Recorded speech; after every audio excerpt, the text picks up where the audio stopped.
등장인물 심층 프로필 주인공 박재윤 72세, 전직 중학교 교사회양, 키 170cm, 약간 구부정한 어깨, 희끗희끗한 머리, 깊게 패인 눈가주름, 평소 단정한 회색 조끼와 면바지 착용, 손등의 노인성 반점, 약간 떨리는 손, 성격, 평생 성실하고 원칙적으로 살아온 교육자, 말수 적고 관찰력이 뛰어남, 감정 표현에 서툴지만 내면은 따뜻함, 배신당했을 때의 상처가 깊음, 숨겨진 과거, 30년 교직 생활 중 수백 명의 제자를 가르침, 아내 사망 후 10년간 홀로 자식 3남매 키움, 퇴직금과 연금으로 자식들 결혼자금, 사업자금 모두 지원, 5년 전 교통사고 이후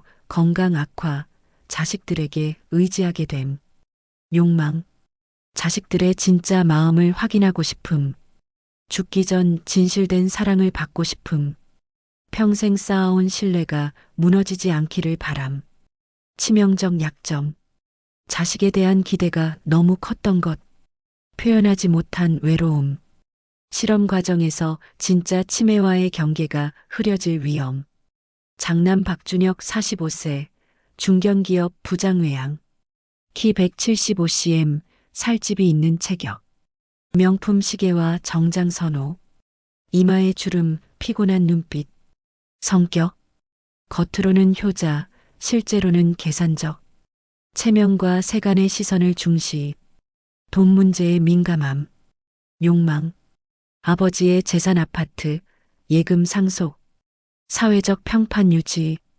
동생들보다 많이 받고 싶은 욕심, 약점, 빚주식 투자 실패로 2억 손실, 아내의 압박과 끊임없는 불평, 차남 박준서 42세, 자영업자 외양, 키 178cm, 말랐고 피곤해 보임, 캐주얼한 옷차림, 거친 손, 담배 냄새, 성격, 현실적이고 솔직함 때론 냉정함, 자기 사업에만 집중, 가족보다 사업 우선, 욕망, 사업 확장 자금 필요, 아버지 부담에서 벗어나고 싶음, 요양원 보내고 편하게 살고 싶음, 약점, 사업 부진 카페 2개 중 1개 적자, 아내와의 갈등 시아버지 모시기 거부, 막내딸 박수진 38세, 초등학교 교사외양, 키 162cm, 단정한 인상,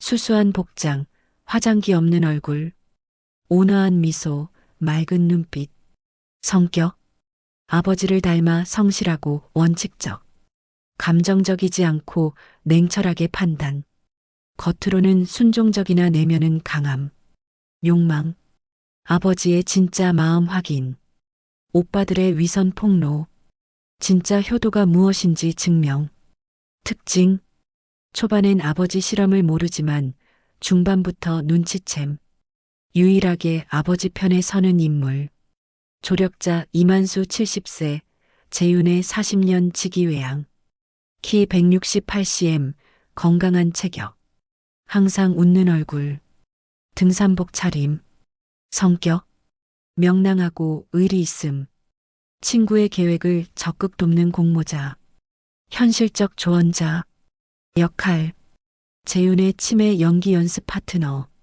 자식들 관찰 보조, 녹음 기록 담당, 아버지, 요양원은 어떠세요? 장남 준혁의 입에서 그 단어가 나왔다. 저녁 식탁에 놓인 숟가락을 쥔 내 손이 멈췄다. 요양원, 며느리가 거들었다. 혼자 계시면 위험하다고, 가스도 자주 까먹으신다고. 목소리에는 걱정이 아니라 불편함이 묻어 있었다. 이 여자, 나를 짐으로 보는구나. 나는 거절했다. 내 집에서 살고 싶다고. 하지만 그들의 눈빛에서 이미 결정된 일임을 읽었다. 다음 날 둘째 준서에게서 전화가 왔다. 형한테 들었다며 자신들도 사정이 어렵다고 했다. 카페 사업이 적자라며 아버지를 모실 형편이 안 된다는 말이었다. 사흘 만에 두 아들 입에서 같은 단어가 나왔다. 요양원. 짜고 치는 거구나. 막내딸 수집만 달랐다. 조용히 냉장고를 채우고 아버지 걱정한다는 오빠들이 이상하다고 했다. 하지만 명확히 편을 들지는 않았다. 병원 대기실에서였다. 옆자리 남녀가 치매 걸린 어머니 얘기를 했다. 어머니 집 처분해야 할 것 같아. 어차피 모르실 거고. 등골이 서늘해졌다. 치매에 걸린 부모를 두고 재산 이야기를 태연하게 하고 있었다. 내 자식들도 저럴까? 그날 밤 40년 지기 만수에게 전화를 걸었다. 만수야, 자식들을 시험해보고 싶어? 시험? 치매에 걸린 척하면서 돈이 있을 때와 없을 때 놈들 태도가 어떻게 다른지. 만수는 한참을 침묵하더니 대답했다. 미쳤구나. 하지만 이해는 가. 일주일 후 의사에게 치매 초기 증상을 물었다. 건망증, 같은 말 반복, 사람 이름 헷갈림. 집으로 돌아와 노트에 계획을 적었다. 1단계 경미한 건망증, 2단계 같은 말 반복, 3단계 사람 이름 혼동, 4단계 시간 개념 상실. 작은 녹음기를 주문했다. 펜 모양의 주머니에 넣으면 아무도 모를 녹음기. 창밖으로 11월의 찬 바람이 불어왔다. 벽에 걸린 가족 사진을 내렸다. 아이들이 어렸을 때 모두가 웃고 있던 그때의 사진. 언제부터 변한 걸까? 녹음기가 도착한 날 만수와 연기 연습을 했다. 헷갈리는 표정, 같은 질문 반복, 멍한 눈빛. 완벽해. 진짜 치매 환자 같아. 만수의 말에 나는 쓴웃음을 지었다. 이제 시작이다. 일주일 후 준혁의 집을 찾았다. 녹음기를 조끼 주머니에 넣고 저녁 식사 중 같은 질문을 2번 했다. 이 반찬이 뭐냐고. 며느리가 방금 말씀드렸다고 했다. 준혁과 눈빛을 교환했다. 그 시선에서 읽었다. 아버지가 이상하다. 집으로 돌아와 녹음을 들었다. 내가 떠난 후 그들의 대화가 선명했다. 여보, 아버지 심각한 것 같아. 같은 말 계속 반복하시잖아. 우리가 모시기엔 힘들 것 같아. 애들도 키워야 하는데. 그럼 요양원? 녹음을 끄고 소파에 주저앉았다. 역시 짐으로 생각하고 있었어. 하지만 이건 시작에 불과했다. 앞으로 6개월 나는 모든 것을 지켜보고 기록할 것이다. 창밖으로 첫눈이 내리기 시작했다. 둘째 준서의 집을 찾아갔다. 저녁 식사 자리에서 또다시 같은 질문을 반복했다. 사업은 어떠냐고 5분 간격으로 2번. 준서와 그의 아내가 당황한 표정으로 서로를 봤다. 화장실에 간 사이 복도에서 그들의 대화가 들렸다. 여보, 시아버님 진짜 치매 아닐까? 형한테 말해봐야겠어. 혼자 두면 위험해. 우리가 모실 수는 없고. 나 임신했는데 시아버지까지 어떻게 봐. 주머니 속 녹음기가 모든 것을 담았다. 일주일 후 준혁에게서 전화가 왔다. 병원에 가보자고 했다. 대학병원 신경과. 간단한 인지 검사를 받았다. 일부러 몇 개를 틀렸다. 경미한 인지 저하가 보이지만 아직 치매는 아닙니다. 의사의 말에 준혁과 준서의 얼굴에 묘한 표정이 스쳤다. 안도인지 실망인지 모를 표정. 병원 복도에서 형제가 나눈 대화. 나는 모퉁이에 숨어들었다. 형, 만약 진짜 치매면 어떡하지? 요양원 알아봐야지. 우리 집은 안 돼. 며느리가 난리 날 거야. 아버지 연금으로 충분하겠지. 그리고 아파트는. 준혁이 목소리를 낮췄다. 처분해서 나눠 갖는 거지. 녹음기에 모든 게 담겼다. 손이 떨렸다. 아파트까지. 벌써 한 달이 지났다. 증상을 점차 심화시켰다. 며느리 이름을 헷갈리고 손주 이름을 잊어버리는 척했다. 준혁의 집에서 손주 생일 파티가 열렸다. 민준이라는 이름을 민수라고 불렀다. 아버지, 민준이에요. 며느리가 남편을 쳐다봤다. 눈빛으로 신호를 보냈다. 심각하다. 집에서 길을 잃은 척했다. 준혁의 집 근처를 헤매다 이웃에게 발견됐다. 준혁 씨, 아버님이 길을 못 찾으세요. 급히 달려온 준혁의 얼굴은 창백했다. 그날 밤 준혁이 준서에게 전화했다. 나는 2층에서 1층 거실의 대화를 들었다. 아버지 상태가 심각해. 요양원을 강행해야 해. 형 말이 맞아. 법적으로 우리가 보호자니까. 녹음 파일명을 강제 입소 계획이라고 저장했다.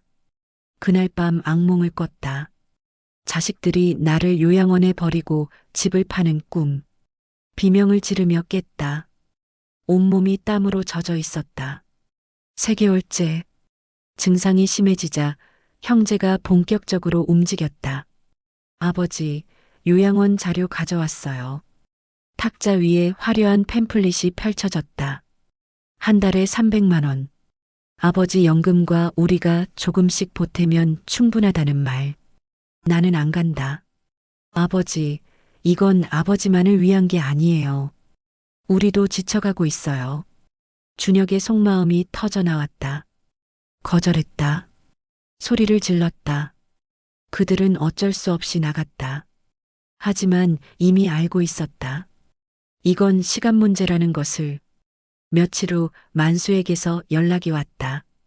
준혁이 동네에서 요양원을 알아보고 다닌다는 소문. 새로운 계획을 세웠다. 요양원에 들어간 척하면서 집을 비우는 것. 그 사이 놈들이 무엇을 하는지 확인하는 것. 일주일 후 준혁에게 전화를 걸었다. 목소리를 약하게 냈다. 준혁아, 어제 또 길을 잃어버렸어. 무섭더라. 아버지, 요양원. 한번 가볼게. 전화기 너머로 안도하는 소리가 들렸다. 월요일 준혁과 준서가 데리러 왔다. 차에 탔지만 휴게소에서 빠져나왔다. 미안하다. 못 가겠다. 택시로 집에 돌아왔다. 그리고 2층 작은 방에 숨었다. 만수가 1층 거실에 카메라를 숨겼다. 책장 뒤 거실 전체가 찍히는 각도. 오후 3시 준혁이 혼자 집에 들어왔다. 내 방으로 가서 서랍을 뒤졌다. 통장을 찾아 사진을 찍었다. 그리고 전화를 걸었다. 준서야, 잔고가 2억이야. 생각보다 많아. 그럼 요양원비 충분하겠네. 아파트 처분하면 우리가 나눠 가질 수 있는 게. 2층에서 그 대화를 듣는 내 온몸이 떨렸다. 역시 재산이 목적이었구나. 3일째 다시 준혁이 왔다.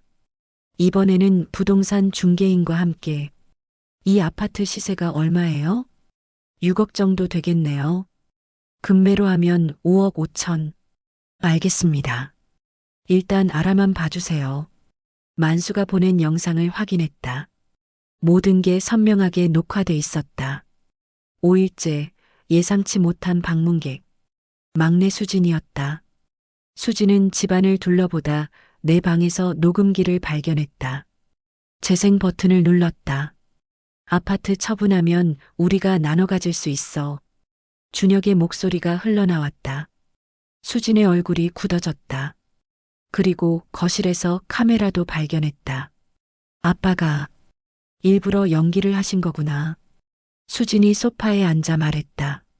아빠 계시죠? 저는 아빠 편이에요. 도와드릴게요. 더 이상 숨을 수 없었다. 2층에서 내려갔다. 아빠. 수진이 달려와 나를 껴안았다. 처음으로 눈물을 흘렸다. 모든 것을 설명했다. 연기를 시작한 이유, 지난 석 달간의 관찰, 앞으로의 계획까지. 수진은 고개를 끄덕였다. 제가 도와드릴게요. 예상치 못한 동맹을 얻었다. 수진이 공모자가 되었다. 오빠들의 움직임을 실시간으로 보고했다. 아빠, 준혁 오빠가 부동산에 연락했대요. 증거는 계속 쌓였다. 녹음, 영상, 문자 기록까지.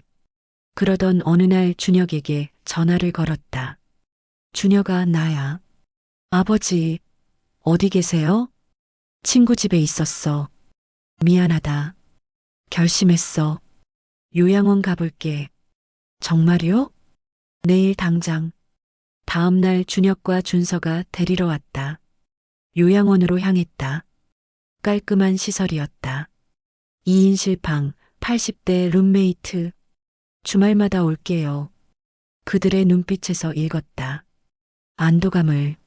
1시간 후 수진에게서 문자가 왔다. 아빠, 준혁 오빠가 부동산 중개인을 집으로 불렀어요. 만수가 보낸 영상. 준혁이 중개인과 집안을 돌아보고 있었다. 금매로 내놓으면 얼마에 나갈까요? 5억 5천 정도면 빨리 나갈 겁니다. 요양원에 들어온 지 1시간 만에 집을 팔 궁리를 하고 있었다. 며칠 후 준혁이 면회를 왔다. 아버지, 집 관리 문제로 얘기 드릴 게 있어요.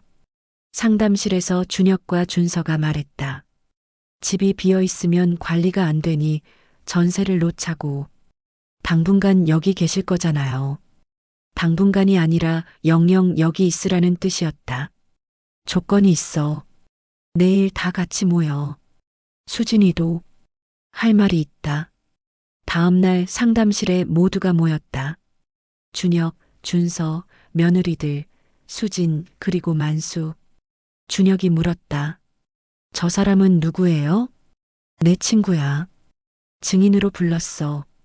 가방에서 서류들을 꺼냈다. 녹음기, 카메라, 모든 증거. 너희에게 보여줄 게 있다. 요양원에서의 일주일. 약을 먹고 재활 치료를 받고 그저 하루를 보냈다. 그런데 이상한 일이 일어났다. 진짜로 기억이 가물가물했다. 어제 먹은 음식, 만수의 전화번호, 아침에 양치를 했는지. 아니야. 스트레스 때문이야. 하지만 불안은 커져만 갔다. 일주일 후 병원 검진을 받았다. 수진이 동행했다. MRI, 인지 검사, 혈액 검사. 결과를 기다리는 일주일이 지옥 같았다. 결과가 나왔다. 진료실에 앉았을 때 심장이 미친 듯이 뛰었다. 초기 치매 증상이 확인됩니다. 세상이 멈췄다. 해마 부위의 위축이 관찰되고 과도한 스트레스가 촉발 요인으로 보입니다. 그럼 제가 진짜로 초기 단계입니다. 약물 치료를 시작해야 합니다. 하지만 완치는 어렵습니다. 병원을 나오는 길 한참을 말이 없었다. 연기를 하다가 진짜가 되어버렸구나. 치매 약 처방전을 받았다. 돈의 폐질 OM기-1일 일에 그날 밤 혼자 방에 앉아 처방전을 바라봤다. 대가가 너무 컸어. 일주일이 지났다. 약을 먹어도 증상은 계속됐다. 어제 일을 잊고 물건을 어디 뒀는지 찾지 못했다. 어느 날 아침 수진을 보고 물었다. 너 누구니? 아빠, 저예요. 수진이요. 순간 정말로 몰랐다. 내 딸을. 수진의 눈에 눈물이 고였다. 그날 저녁 수진의 핸드폰이 울렸다. 준혁이었다. 뭐, 지금 어디? 알겠어, 가지 마. 준혁이 내 집에서 짐을 정리하고 있다고 했다. 급히 집으로 갔다. 준혁과 준서, 며느리들이 내 물건을 상자에 담고 있었다. 뭐 하는 거야? 아버지, 어차피 요양원에 계실 거잖아요. 집을 정리해야죠. 분노가 치밀었다. 소리를 질렀다. 내 물건, 제자리에. 말이 제대로 나오지 않았다. 혀가 꼬였다. 갑자기 어지러움이 밀려왔다. 쓰러졌다. 다음에 눈을 뜬 곳은 병원 응급실이었다. 혈압이 많이 올라가 있었어요. 스트레스 관리가 필요합니다. 준혁과 준서가 말했다. 아버지, 이제 정말 요양원에 가셔야 할 것 같아요. 일주일 후 강제로 요양원에 옮겨졌다. 법적으로 우리가 보호자예요. 2인실 방, 치매가 심한 80대 할아버지가 룸메이트였다. 으아, 으아. 창밖을 바라봤다. 겨울 풍경이 하얗게 펼쳐져 있었다. 결국 여기까지 온 거구나. 요양원 생활 한 달. 수지는 매일 왔지만 준혁과 준서는 한 번도 오지 않았다. 어느 날 변호사가 찾아왔다. 준혁이 보낸 사람이었다. 어르신께서 치매 진단을 받으셨기 때문에 법적 보호자인 자녀분들이 재산을 관리할 수 있습니다. 내가 허락하지 않았어. 어르신의 판단 능력이 저하된 상태이기 때문에 가족들의 결정이 우선됩니다. 나는 서명 안 해. 거부하셔도 법원 판결로 진행될 수 있습니다. 변호사가 나간 후 무력감에 빠졌다. 며칠 후 수진이 급히 왔다. 아빠, 법원에서 판결이 났어요. 성년후견인 선임. 준혁 오빠가 아빠 재산을 관리할 권한을 받았어요. 그럼 집은 판매 진행 중이래요. 계약금도 받았대요.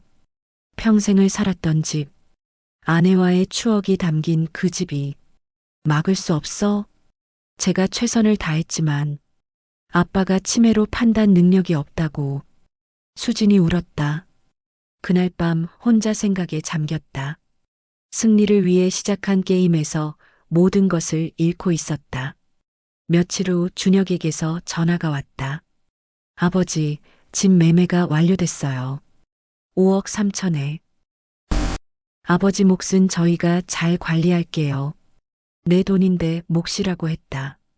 관리한다고 했다. 나를 위해서라고.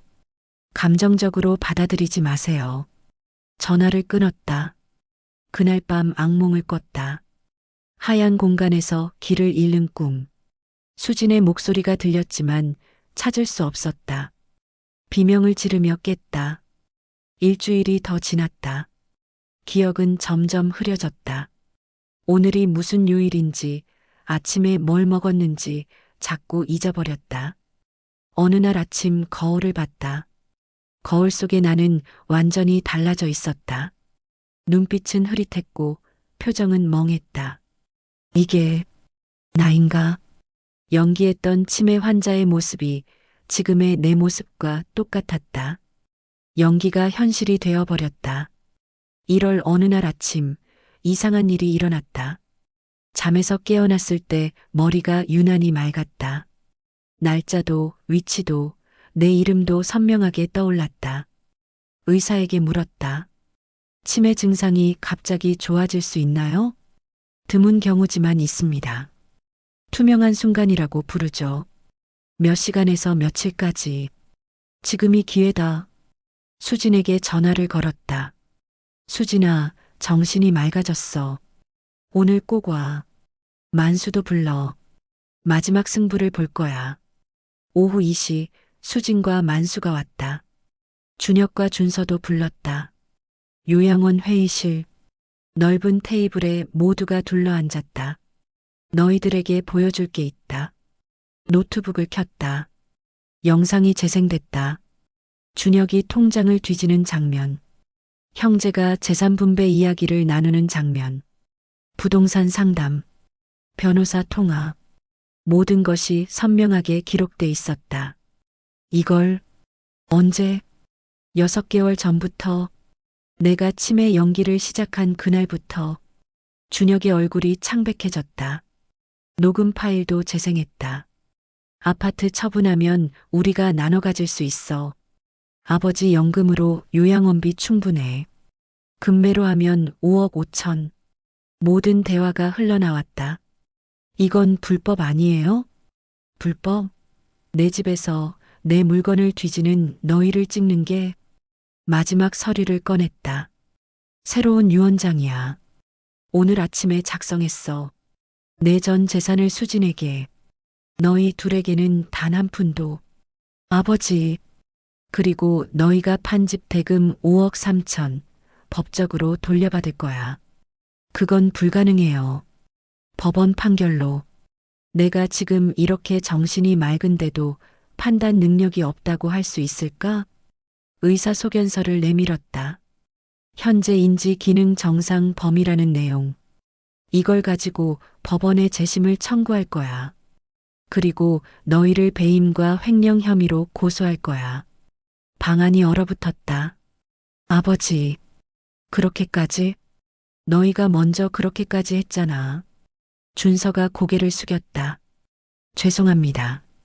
하지만 준혁은 달랐다. 저는 잘못했다고 생각 안 해요. 현실적으로 판단한 거예요. 법적으로도 문제 없었고요. 너, 지금까지도 내가 옳다고 생각하는구나. 네. 허탈한 웃음이 나왔다. 좋아. 그럼 법정에서 보자. 고소장을 꺼냈다. 이미 변호사한테 맡겼어. 내일이면 법원 출석 통지서가 갈 거야.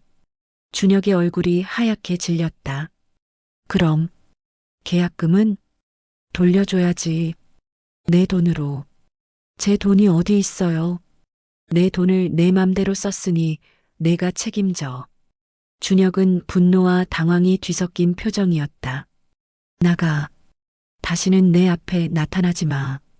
후회하실 거예요. 후회? 이미 충분히 후회하고 있어.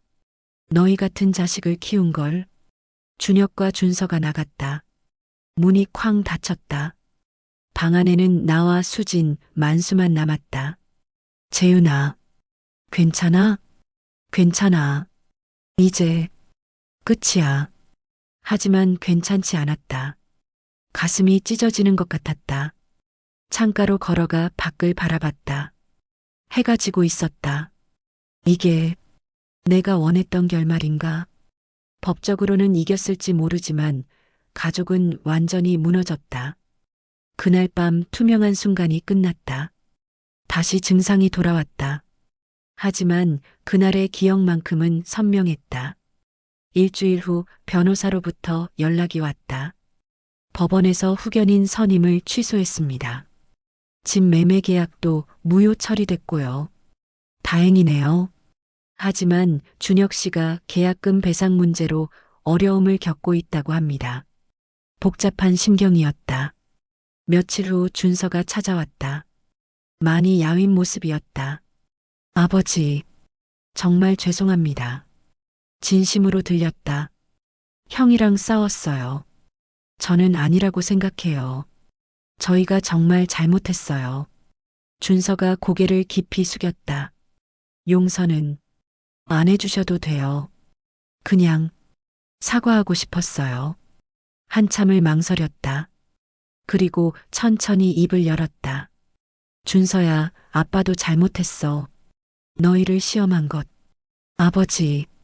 하지만 아빠는 너무 외로웠어. 진심이 궁금했고. 죄송해요. 이제 알았어. 근데 말이야, 아빠도 잃은 게 많아. 건강도 가족도. 준서가 내 손을 잡았다. 다시 시작할 수 있을까요? 그럴 수 있을까? 노력하겠습니다. 준서가 돌아간 후 중요한 결정을 내렸다. 변호사를 불러 유언장을 수정했다. 전 재산의 70%는 수진에게, 전 재산의 30%는 준서에게, 준혁에게는 아무것도 주지 않는다.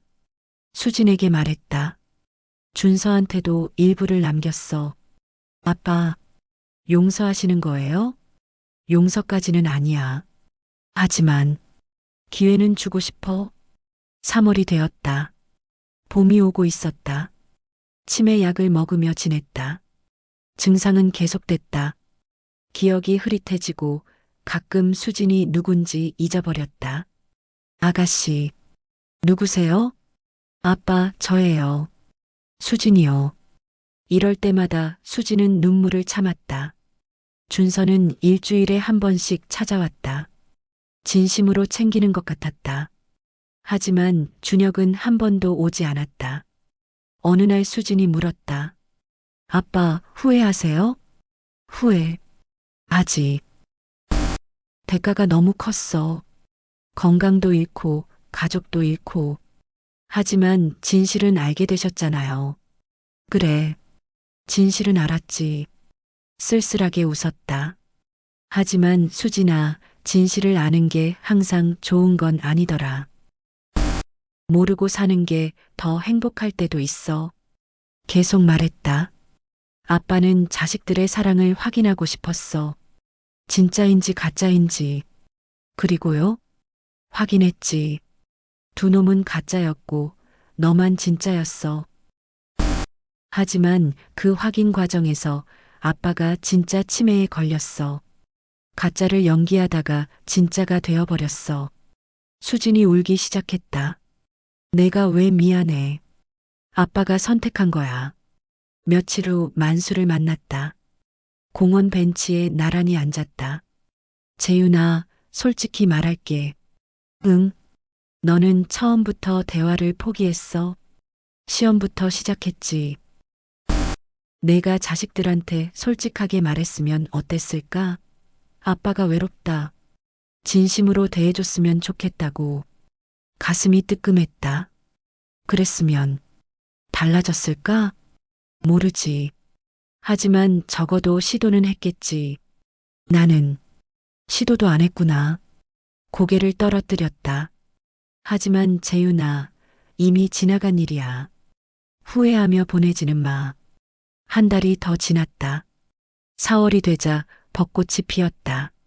수진이 휠체어에 태워 공원을 산책시켜줬다. 아빠, 꽃 예쁘죠? 응, 예쁘다.